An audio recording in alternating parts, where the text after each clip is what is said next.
TMZ Live, Harvey Levin here. Charles here. So we told you from the jump that baby oil was a big thing in the whole Diddy scandal, that the Fed seized 1,000 bottles of baby oil. And it is the thing that people have talked so much about because it was such a bizarre... It's so odd. And remember, we spoke with Mark Agnifilo, his lawyer, on one of our documentaries, The Downfall of Diddy, on Tubi.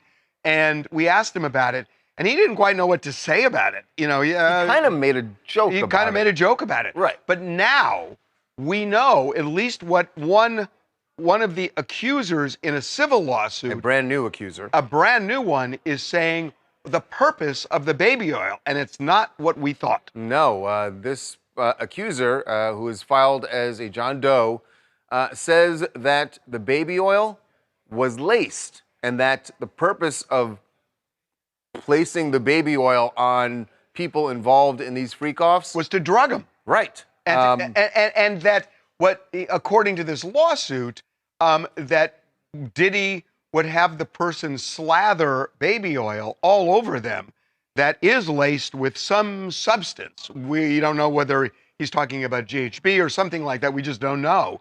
But it would render the person kind of semi-conscious, I suppose. Yeah, the way it's laid out in this lawsuit is a man who says he met Diddy back in 2007. He was a Vegas adult male entertainer, said he was retained for dances and so forth, but then it turned into sort of these sex parties that we've heard all about. And he says the baby oil was slathered all over him to the point that it was dripping off. And he says after it was applied, he began to feel drowsy, disoriented, all of those things, and became more sort of pliable to do this sort of sexual things that Diddy was directing him to do, according to the lawsuit. As he says, Diddy watched, we're not going to get more specific. It's about as graphic as it gets, based on this lawsuit. But suffice it to say, Diddy was up close and personal watching. It's extremely graphic, and as you pointed out, the feds pointed out those 1,000 bottles of baby oil. That's mentioned in the criminal indictment, but never further than that. It sounded like kink shaming, you know, sort of maybe he was into baby oil, but there's no crime involved with that. It looked like it was just a pot shot at Diddy. If this is part of the forensics of what they gathered from his compound during those raids, it's going to add an entirely new dimension to this case. Now, Charles, the one thing that I didn't quite know from the lawsuit, although I'm assuming, is that if this is true, I guess they would have taken the bottle and unscrewed the cap, and opened, and then pour in whatever the drug is, and then close it. But I don't think he would have done it to 1,000 bottles of baby oil. No, but you would keep the if this is true, you keep the baby oil stocked, and then you open it and put whatever in when you need it. What I'm getting at is, was there a stash allegedly with this drug in it that the feds seized? Did the feds find that? That's right. Well, I'm curious, and we don't know. This is a civil lawsuit filed by this accuser, but we don't know if the feds have had any contact with this person. Right. Have they shared this information with the feds? And was this person, I don't know if this was clear from the lawsuit or not, Derek, was this person ever, did they say that they were flown or transported? Did they fly or drive on Diddy's dime to any of these parties? There's the usual allegations of expenses being paid for transport and things like that, so it'll be interesting to see. Those things are part of the federal indictment. But this could be too. I know what you're saying. Yeah, no, I agree. You need the interstate element, you know, for this I was saying in addition to the baby oil. In addition to, but the baby oil itself, if this was a means of drugging somebody, if there's proof of that, even if it wasn't from one state to another, it would still be relevant in the case. Yeah. So we don't know. But by the way, not the only case that was filed yesterday. Right. There was also another one filed. Two other ones. Two others that were filed? There were two women. These were coming in. Two women, each of whom filed their own lawsuit, but they both say they were together in the 90s and went to a party at a famous club in New York and ended up at Trump Tower, the Trump Hotel in Midtown New York, and that they were taken up to the penthouse, both of whom say they were raped. And they claim at Diddy's direction.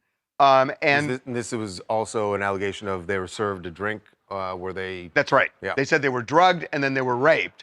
They were, even though they're separate lawsuits, they're both filed by Tony Busby, who's the lawyer who's filed a lot of these. And it's very clear when you read it that two of these women were together because each says there was another woman present. We did hear back from Diddy, who has given his sort of stock response to all of these. He says, I can't deal with them individually, but there were never any sexual assaults of adults, minors, women, or men. He says this after each of these are filed. I do want to note that the one filed by the male is filed by Lisa Bloom, not by Tony Busby, although the two later ones by the women that you mentioned at the Trump Hotel incident, those were Busby lawsuits. Nikki from NYC, and my main concern is I'm wondering why did John Doe continue to go back to the location if he felt that he was being disoriented by the alleged baby oil? This is a great question, right? Because there were multiple incidents that he is recounting, so that could go to the credibility of the allegations or whatnot, but there are multiple instances. So and by the way, we should say these are untested allegations. So, a lot of people are coming forward. So many of them. And remember, none of these are going to be dealt with until after the criminal federal case. indictment. Yeah. So, you can't accept anything as true. You also can't say it's false, but you can't embrace it as true until it gets vetted. We are going to move on. Yes, down to New Orleans, where, of course, we told you that President Trump will be attending the Super Bowl. And there are some people who are very excited about that. Not just other fans who are going to be at the Superdome, but some of the players. They were asked about this at Media Day in New Orleans, and here is what the Chiefs' two big stars had to say about it. It's always cool to be able to play in front of a sitting president, someone that is at the top position in our country. But obviously, it's cool to hear that he's seen me play football and respects the game that I play. That's awesome. It's a great honor. I think, no matter who the president is, I know I'm excited because it's the biggest game of my life, and having the president there, it's the best country in the world. So, cool. Boy, I'll tell you what Travis, what he just Very said. Interesting. It's so easy to read between the lines. No matter who the president is. He wanted to be respectful of the office, but we know what Taylor's politics are. You don't want to piss off your girlfriend. Yeah, Right. there's no way you would say that if you were a supporter of the current president. Well, right? no. There is a way if you really believed it, but you're afraid of your girlfriend. Well, yeah, that is true. Right. So either he dislikes Trump or he is very terrified Or he loves of Taylor. Trump. Right. It could be either way. We don't know how he feels about Trump. We just know that he's not trying to piss off Taylor. Yeah, you know what, Charles? And I think with Patrick, and Patrick said something similar that he was also excited about it. I think that Patrick, and we know Brittany Mahomes has been outwardly supportive of Trump. I think Patrick, I get the feeling he is probably Team Trump. And I think that Travis, if you really gave him a lie detector test, I don't think he's a Trump fan, but I take him at his word. So I think Patrick pro-Trump, I think Travis negative Trump. Well, I don't even know that he's negative Trump because, again, I do think he's got to walk a line because of everything that's going on outside of football with him. So I have no idea.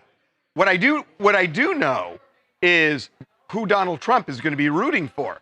And it ain't going to be the Eagles. No, there's a number of different reasons. First of all, Harvey, I think the owner of the Chiefs, the Hunt family, they are very pro-Republican causes. They like Trump. Whereas Jeffrey Luria, the Eagles owner, he is very much pro-Kamala, pro-Democrat. So I think just off that alone, you've got Donald Trump rooting for the Kansas City Chiefs. I wonder if they win, is there any chance he would go in the locker room or would he celebrate on the field? I just think security-wise for Security the is Secret gonna be Service crazy. are like, they want to get him into the Yeah, but luxury if he suite wants to and do then out. it, he's going to do it. I'm That's true. picturing By the Taylor way- and Donald Trump on the field together embracing. I think you better rub your eyes, that's buddy. funny. You didn't mention the other reason why he's supporting the Chiefs. What is the other reason? Because when the Eagles won, when he was president, a lot of them just boycotted and they wouldn't go to the White House for the traditional celebration. Great point, And that Harvey. pissed him off. To no end. He felt snubbed by the teams that did that, and the Eagles were one of those teams. Babcock, Great let me point. teach you something about football. Where you read sorry. an Aaron Rodgers book, let me guess. Drex in New York City. Honestly, this is even more reason why I want the Eagles to win. Also, my barber is from Philadelphia, so I know if they win, he's going to be insufferable for the next month. I just got to prepare for that. I don't know if I can afford it, but I got to prepare for it. Okay, we are going to take a break. All right, speaking of Taylor Swift, she ended up in the middle of the biggest legal battle in Hollywood right now. That is Blake Lively and Justin Baldoni. So the big question is, as both sides are saying they are going forward, they say they're gonna go into court for this and they want a jury trial. Will Taylor Swift be deposed? The person who would be doing that, well, Harvey sat down and talked to him, and we're gonna get an answer when we come back.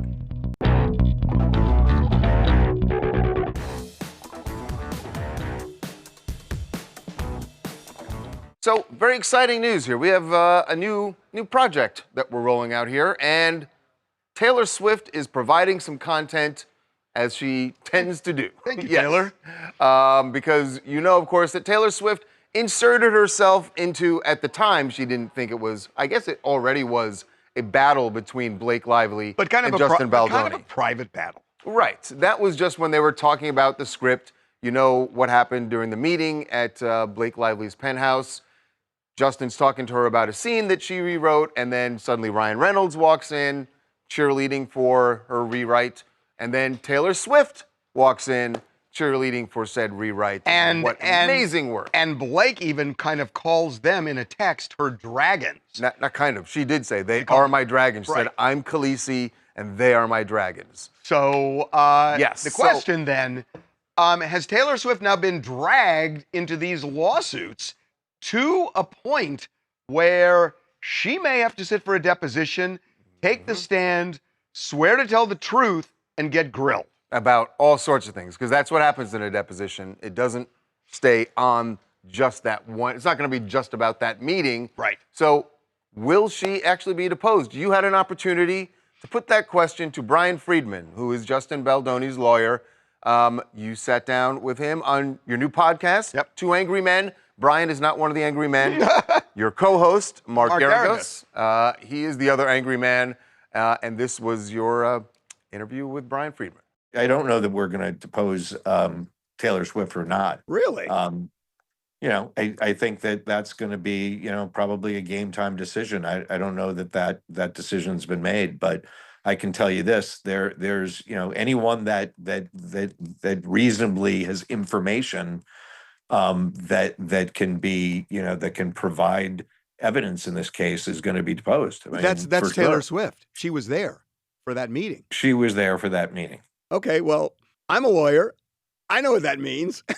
This is really interesting stuff. The entire trial, if it goes to trial, which you, Harvey, don't think it ever will, right? No You've taken the position. way. Just a pure No media way. play by both, right? Media manipulation by both sides.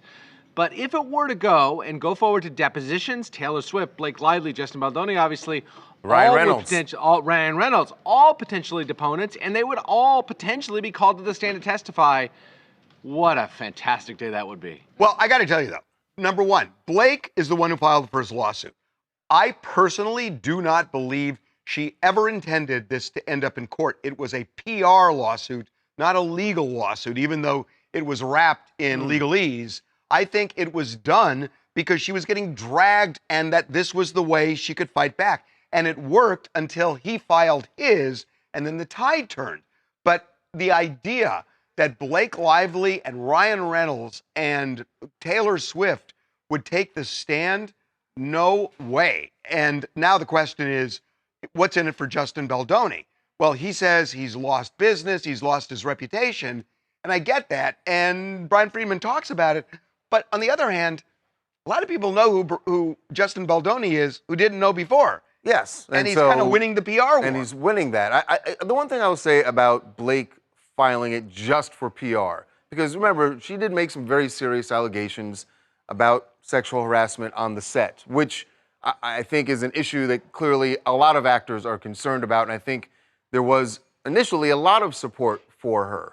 I agree with you that it's gone back and forth. Well, but if the allegations, when you put the New York Times article in the mix but here, as far as her being dragged, I don't remember, that was, the movie had come out back during the summer. I know, but remember, people were posting online things that had happened in the past, and it started. But again, that was back in the summer. She didn't file until December. So. But she was still getting dragged for that. I mean, yeah. Look, I don't know. And I asked Brian Friedman about this on the podcast. I mean, I was really direct with him. And Mark knows Brian really well, and Mark kept trying to deflect it Right. But we get into it. We get into it. Angry men. Hi, it's Jody from New Hampshire. Hi, Jody. She's done. She's finished. There is no coming back from this. Doesn't matter who else she sues. She's just throwing whatever she can against the wall to see what sticks. And she didn't expect, as you said, Harvey, the tide to turn. And boy, has it turned. Yeah, I'm fascinated by this. And it also has just opened the curtain of Hollywood. Yeah. In By the a way, big Two Angry way. Men. Where can folks check that out? Wherever you get your podcast, Charles. Very nice. Just want to see if you had your podcast promo down.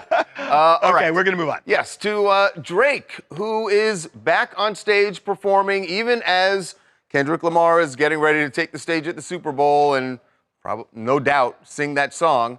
But Drake is on tour down in Australia, and the beef with Kendrick kind of reared its ugly head during his show last night.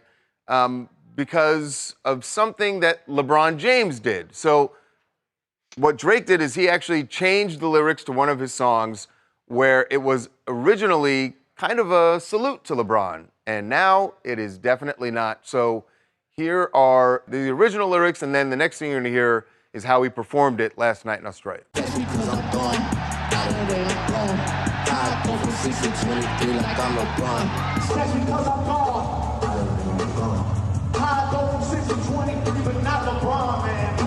Not LeBron. Not LeBron. Ooh, take that, LeBron. So I don't know. Why the change? It does have to do with Kendrick. Yeah, I'm kind of curious to see if, Kendrick will inherit this LeBron beef.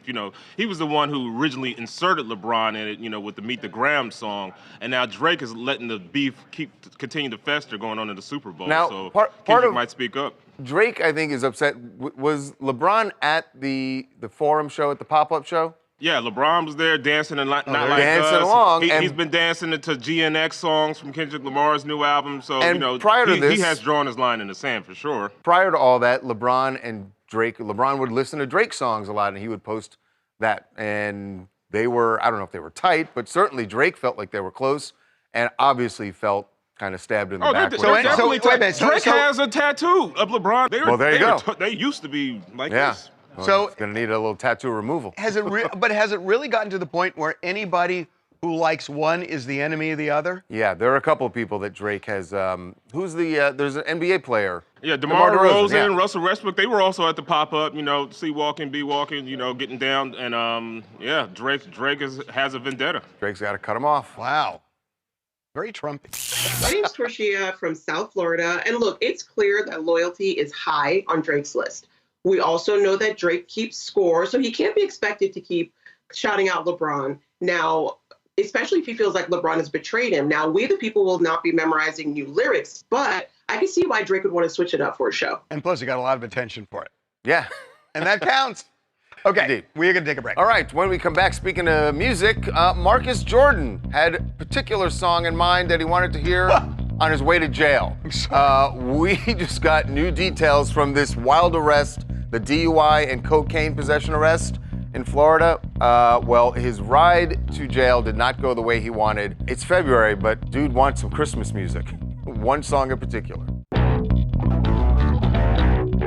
TMZ's got every freaking thing. Big celebs, big stories, big events. Lenny Kravitz posted this gym workout video. He's wearing leather tight pants. He's also wearing boots and a mesh shirt. Only he can pull this off. It's TMZ. Welcome back to TMZ Live. We have some new details about Michael Jordan's son getting arrested, his DUI arrest in Florida.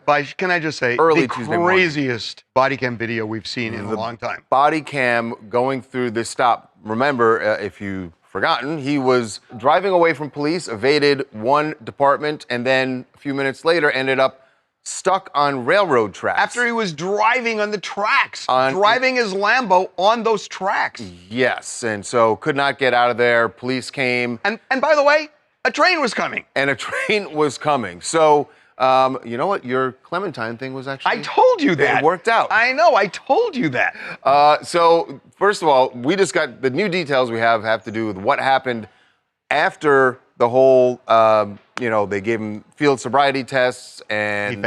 He failed. What happened in the car on the way to the police department is I guess, kind of hilarious. But first, I want you to see, in case you hadn't seen this yet, what happened when the police walked up to the car and he's still behind the wheel trying to get this thing off the tracks. It is, wow. Off the rails. Our car's a little stuck right now. I see that. You want to help us? We thought we were making a right, and I turned onto the train tracks, apparently. I'm trying, but yeah, we're not getting back in the car right now. Bro, I'm Marcus Jordan. I'm Michael Jordan's son.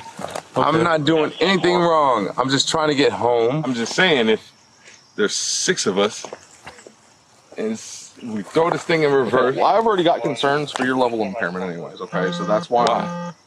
Because I can smell alcohol coming from you, and you're on train tracks. I appreciate your concerns. Yeah, I don't want. But I am not inebriated. I'm not anything that cannot drive home. Oh my God, that's the best line when ever. Marcus goes, well, why are you concerned? Because you're inebriated and you're on the train tracks. And you're on the train tracks. I mean, DUI is not funny, and that's not what we're laughing about. We're just laughing about his interaction. Just crazy. And look, I know. So he got a DUI. He failed 3 field sobriety tests, and he was charged with cocaine possession. I don't know any name dropped, which is not a crime. It just looks real bad. I don't know whether or not he actually had any cocaine that night, but what we learned about his ride to the police station kind of makes me think maybe he did. But here's why. So he's in the car, and in the body cam, you can actually see and hear what the officer had on the radio. At one point, he actually had Eye of the Tiger on. Well, Marcus apparently wasn't down for any Survivor because according to the police report, this is what he told the officer. Can't you play some holiday music or some blank? Play some Mariah Carey up in this bitch.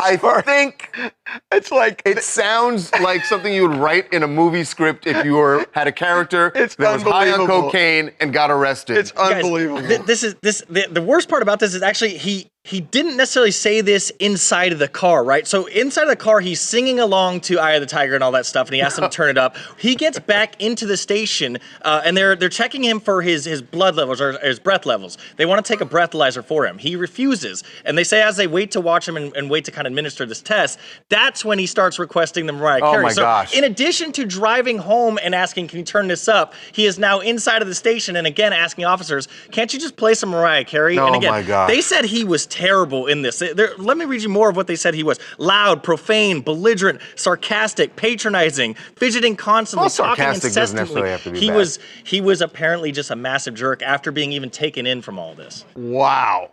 What is his dad I gonna gotta say tell to you, him? I was watching, and you can see this again all on the website on TMZ.com. I was watching the field sobriety test, and sometimes you watch those and you go like, oh, come on, no one can do that even sober. And I stood up and I tried to do one of them, and I was like, oh wait, I actually can do that. You can do that. Yeah, I can totally do it. That's why they don't. I It's can not totally a do trick it. test. It's not a trick test. I mean, you can actually do it if you're sober. I got to tell you, this feels like a Will Smith moment. Not the slap, but keep my name out of your mouth. Is what Dad might be saying. Oh yeah. Don't bring that up. Hi, it's Taylor from St. Louis, and drunk driving is no joke. Thankfully, no one was hurt. But Marcus, next time, make sure you ask for an attorney, okay?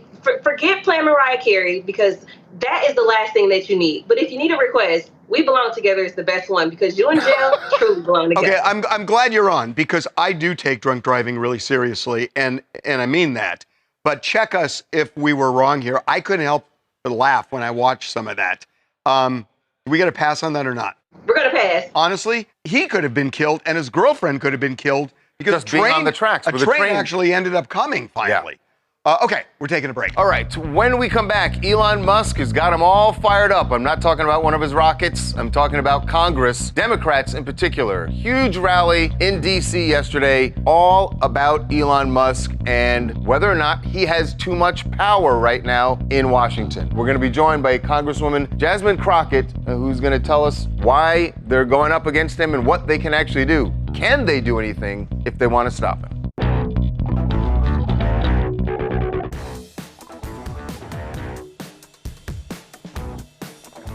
A big showdown coming up in D.C. It has already started, and it involves Elon Musk and a whole slew of people in Congress who think that he has overstepped his power at this point. That was in his appointment by President Trump to lead the DOGE, Department of Government Efficiency. So there was a rally, a very fiery rally in D.C. yesterday, and it was all about shutting down Elon Musk. So here's just a little bit of what went on at that rally, and then we're going to be joined by Congresswoman Jasmine Crockett, who was front and center for this rally. We don't pledge allegiance to the billionaires. We don't pledge allegiance to Elon Musk. He is here to seize power for himself. We are here to fight back. I know some of y'all have been frustrated, and you've been saying, where are the Democrats? Where are our leaders? Well, I'm here to tell you that we ain't never left y'all. Go ahead. All right? We are here. We have got to tell Elon Musk, nobody elected your ass. We will win. We will win. You gotta leave it to Congresswoman Waters. I love no one elected your ass. The waving of the cane. The waving of the cane, that's not the message you want to necessarily Maybe not the best message. But without further ado, joining us now is Congresswoman Jasmine Crockett. Welcome back to TMZ Live. How are you doing? Listen, I'm doing as well as I can be doing under the circumstances. As y'all can see, we've got our hair on fire, and our Republican colleagues are kind of okay with ceding their constitutional authorities over to a guy that, given maybe a few years ago, they would have been trying to deport. I mean, we understand that Elon was not born here. And so it's interesting that they now are like, oh, yeah, well, because Trump said it, then it's all good. No, it's not all good. We have processes, we have rules, we have a constitution, we have laws, and they have decided that they want to eviscerate all of that in front of our eyes. And everybody wants to yell at the Democrats, but let me be clear, it's not the Democrats doing this, it's the Republicans. The main thing I think that prompted this was the dissolution of the USAID department, and perhaps I'm guessing the talk about the Department of Education. The CIA, the FBI. CIA, there are a lot of things. Yeah. I would love for you to respond to what J.D. Vance just posted. Vice President posted this. And this is what he said. No one voted for Elon Musk. Quoting what people said at the rally. But they did, however, vote for Donald Trump, who promised repeatedly to have Elon Musk root out wasteful spending in our government. So what he's saying is, yeah, he wasn't elected, but he was part of the campaign message that people bought. To that, you say what? Elon Musk is supposed to be advising the president. That is the role that he is supposed to play. No one ever thought that he would have this authority that no one has ever been given. What people don't understand is that when you sign up to work for the federal government, such as myself, unfortunately, I had to give up practicing law. I am not allowed to do that anymore. This guy is still literally taking government contracts, and also the guy that has the power of the purse, there's not even a such thing. I mean, the power of the purse lies with Congress. And that's all we're trying to get people fired up about, is understanding basic civics. This is illegal. The question is, will the Supreme Court do what they need to do? Will those trial courts below the Supreme Court do what they need to do to uphold our Constitution and uphold the law and uphold this idea of the balances as it relates to powers? So I'm way older than you. And I remember when I was a young man, when Richard Nixon was president, he had a kitchen cabinet. There was a dude named B.B. Rebozo who used to advise him all the time. And you look at first ladies who had enormous influence and sometimes could direct their husbands, such as Nancy Reagan, to do certain things.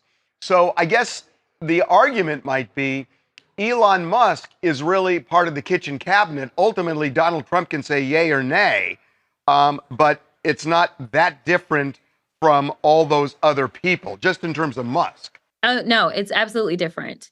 I don't care who he has advised him. I mean, I kind of do, but I mean, like, he does have a lot of unintelligent people within his cabinet and advisors like that. Fine, whatever. That is someone that is serving at the pleasure of the president. That is perfectly fine. The issue is that he's been empowered. You've never seen a first lady somehow get a hold of Treasury and be the one that can turn on or off the spigot for money, That's can true. decide whether Yeah. or not that military officer is going to get that check. Now, whether or not he says or she says, if it's, say, a first lady, hey, I think you should go into war. I mean, she can say it, but ultimately the president is the one that's going to still have to come to Congress and try to do it. There's still processes, and that is how you preserve a democracy. So Elon Musk, go advise him. Do whatever y'all want to, but stay up out of the U.S. Treasury. Stop locking out the people that actually work for Treasury. Stop pushing out the people that decide on whether or not the money goes out, the people that have cleared a security clearance, so that when your social security number is being made available to them, you know, we can have some confidence that you actually were secured in some way. We know that you're not going to hopefully sell that information out to the highest bidder. Like, we have no assurances whatsoever of anything, and they are blocking us out. And even today, we tried to bring in Elon Musk with a subpoena, and the Republicans shut us down. Now, the Congress has oversight over everything, especially when we start talking about the Oversight Committee. And we were having a hearing on right-sizing the government, and they don't want to bring in their newest savior, Elon Musk, to talk to us and tell the American people what exactly is going on. They don't want to do it. So for me, I don't trust it. Can I ask you something? I know this is kind of Machiavellian, but there are a lot of people who think the relationship between Musk and Trump is going to implode if people start looking at Musk as more powerful than Donald Trump, because Donald Trump cannot abide by that. Egos will. So, right. yeah, was there ever has there been any talk really among Democrats to say, just let it ride? Let Elon Musk try and amass that kind of power until Donald Trump just gets enraged and just cuts him off. Yeah, so we have had those talks. I mean, we saw when we had the continuing resolution, which was to keep the government open. Elon Musk goes on Twitter, he tweets about it to kill the deal, right? So Elon gets what he wants, which there was legislation in there that would have prevented him from doing some of the things that he wants to do with China. He wanted to make sure that legislation was out. Well, Donald Trump wanted to raise the debt ceiling, and guess who got what they wanted? Elon. Donald Trump did not. So all the memes that we've seen, all the AI generated photos of Elon Musk pulling Donald Trump's strings, it's a reality. Like, this is where we are. And no, Donald Trump isn't the one that's playing around with our money. And honestly, I don't know which one is worse. I mean, we know that Donald Trump has filed for bankruptcy 6 times, even though people are like, oh, he's a successful businessman. Not really, since you keep running everything into the ground, not to mention you were born with a silver spoon in your mouth. Elon Musk arguably has done more, but let's not forget where Elon got his start. He got his money from the federal government. That is how he was able to grow his businesses. This is the same guy that climbed up the ladder, the American ladder, and now that he's at the top, he's like, never mind, let me pull it up and let me make the United States into the next Russia, where it's only a place of haves versus have-nots. And unfortunately, we got too many people that are right there in the middle or just flat out broke, and they're falling for it. All right. Really appreciate you coming on again. We love having you on. Good to see y'all. All right. Great seeing you. By the way, you remember like a month ago where there were some Democrats saying, we're going to try to work with them. We're going to try to work with them. We want to try and... That ship has sailed. Yeah. That's gone. All that's out the window. Okay, we're taking a break. All right. When we come back, Kanye and Bianca out and about and shutting down the streets in West Hollywood, literally just blocking the street. Why? You're going to see when we come back.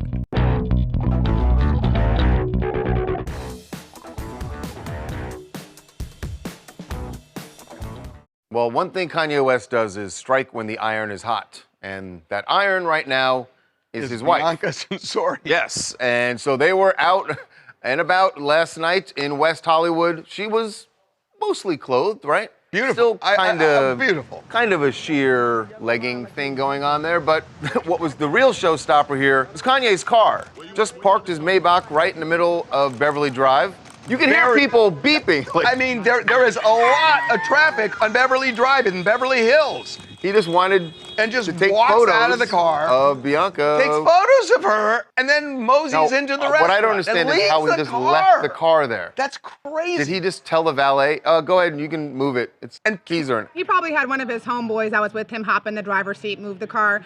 You know what? Honestly, I love seeing Bianca and Kanye West like so happy right now. Back in October, there was rumors that their relationship was a little rocky, that they may be on the road to divorce, but it does not seem like that in any way, shape, or form. Between them at the Grammys red carpet, for him to get her to be able to be comfortable, to drop her jacket and walk a red carpet butt booty naked. I love this. You're turning her walking around naked at the Grammys into a like romantic love story. Is this Pretty Woman Part 2?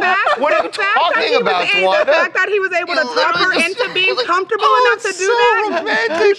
Oh my gosh. I didn't say it was romantic. I said that. Yeah, you kind of did say it was what you did. That's exactly what you said. Pretty Woman 2, starring Bianca. I don't want to be the buzzkill on this, but Kanye's treading on thin ice here because when you start pulling stunts like that, if there are cops around, they're not going to like it much, and that could go south in a big way. Yeah. I mean, what he just did there is flagrant.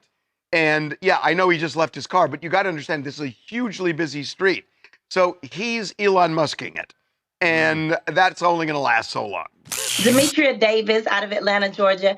Kanye West is back at it again. Oh boy. One thing we know is that Kanye definitely knows how to stop the world, whether physically or socially, because stopping traffic for Bianca Censori's photo shoot in the middle of the road, yeah, that was kind of pushing it. But one thing we know is that Kanye knows how to make a woman look and feel good. I don't know if this is a pipe dream, true love, or if it's just get back from his ex, but hey, let him cook. He knows how to make a woman feel good. Okay. Have we ever talked about the irony of her last name?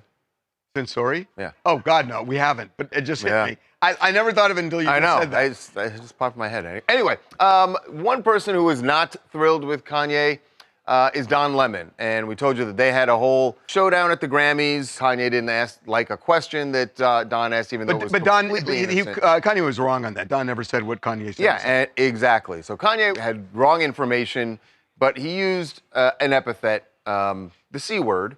A racial epithet. In referring to Don Lemon. So we got Don at LAX as he was getting out of town and asked him about that showdown and why he was so upset about it. I just asked him music questions and, fine. If he didn't want to talk, he didn't want to talk. Right. He didn't have to post that stuff about me and he didn't have to call me. Right. I mean, I don't like to use that word or call anyone that word. And I think that's, that can be, maybe even a worse insult among black people than the N-word. Because with the N-word, you say it a lot in rap music and it's not a hard R. But with that word among black people, it has a certain connotation. That's really interesting you said that. It sounds true to me, right? Yesterday. Yeah. Think about it. You're on an arrival line and Kanye's walking down. On the one hand, you're excited because you're going to get something. And then on the other hand, I don't know what I'm going to get. Dude, I'm running for the hills. Yeah. I don't know what happened. The camera broke. I got to go. Okay, taking a break. All right. When we come back, big news for Gisele and her family. We will explain a big story we broke on the website this morning.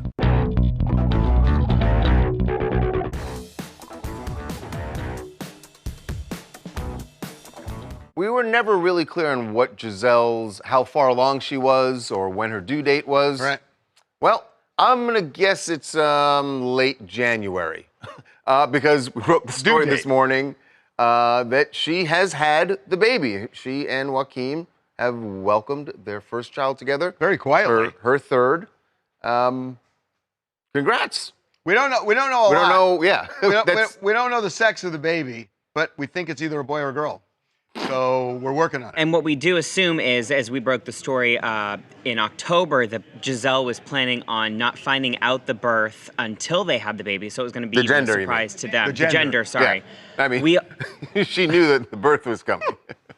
We also know that they were having a home birth. So assuming this took really? place in Miami and she was going to give birth to the child there at home, we know that they only spend time in Miami. So Or Costa we are Rica. working on details of the gender and when specifically, but we do also know that Gisele and the boyfriend have been out since she had the baby. They've been seen around Miami. Where were they? Where were they seen? We were told that they were seen at a close friend's birthday party, and Gisele did not have the baby bump, so that kind of... That was a clue. That was got a us clue. asking That was a big questions. clue. I was Right. like, My name is Brianna, and I'm from Ventura County. It's nice to see Gisele expanding her family with a partner who can be more present without the demands of professional football. Oh, stop it. Oh, wow. on. Tom Brady catching Jeez. strays. Really? I think it's a fair thing to say at this point. Oh, Okay. man. Okay. How do you think Tom feels about this? I'm serious. I don't know. Oh, you mean about... Yeah. He knew. I mean, at this point, it's not... Whatever feelings he had about it, he had when he found out she was pregnant, right? Right. I mean, I don't know how that works. Yeah. Okay. What else you guys want to talk about? Hi, I'm Bridget from Milwaukee, Wisconsin. I'm commenting on the Diddy story. Diddy's team of lawyers must be exhausted, and I don't have any pun intended with that. But hearing the details from this particular accuser, what outlines to me is the baby oil. I cannot get past the baby oil, along with over 30 other civil lawsuits. You know, it just makes you think, how can one person get away with so much for so very long? It is a lot of people affected by this, and my prayers go out to anyone affected by these allegations or egregious behaviors. And I agree with you. These are really serious allegations. I just want to say one thing, and maybe this has just been an inappropriate show for us to laugh at stuff. But every time I hear about 1,000 bottles of baby oil, I think of that song that they're going to change 100 bottles of beer on the wall to 1,000 bottles of baby oil, and it's going to take 10 times longer to finish the song. Every time I hear it. Please, one more. Please, one more. Please. Hi, my name is Lizzie. I am from Pasadena, and I am talking about the Travis Kelce Trump statement. So all of this should not be surprising for Chiefs fans. Everyone should know what kind of time Patrick Mahomes and Travis Kelce is on, especially with Patrick Mahomes after his GQ interview with his wife, Brittany, and she said his favorite food was fried chicken. And not only was it wrong, but he giggled as if being stereotyped by your partner is hilarious. That fried chicken thing, I do remember that. That was awkward, to say the least. By the way, would not surprise me if Brittany and Patrick are aligned on this. Yeah. We're going to take a break. All right, when we come back, Travis Scott taking in some hoops here in LA. Big showdown between the Lakers and the Clippers. And he ended up right in the middle of the mix, much to the chagrin of security.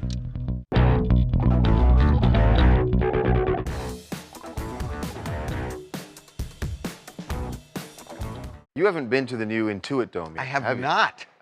I know. Great arena. It's the new home of the Clippers.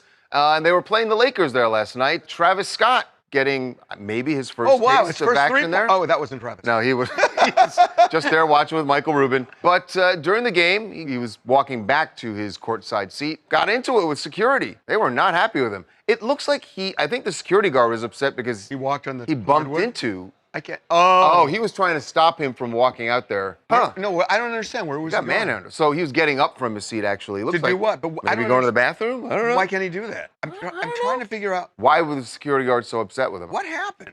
And then Maybe he just let it go. Yeah, because I think he realized I don't want to get into it with Well, Travis look, Scott like that. we've been around for a long time, and you know when we break stories, you can count on it. We have no idea what happened there. We'll tell you that so too. We just when we wasted a don't. minute of your time. Have a good day, and we'll see you tomorrow.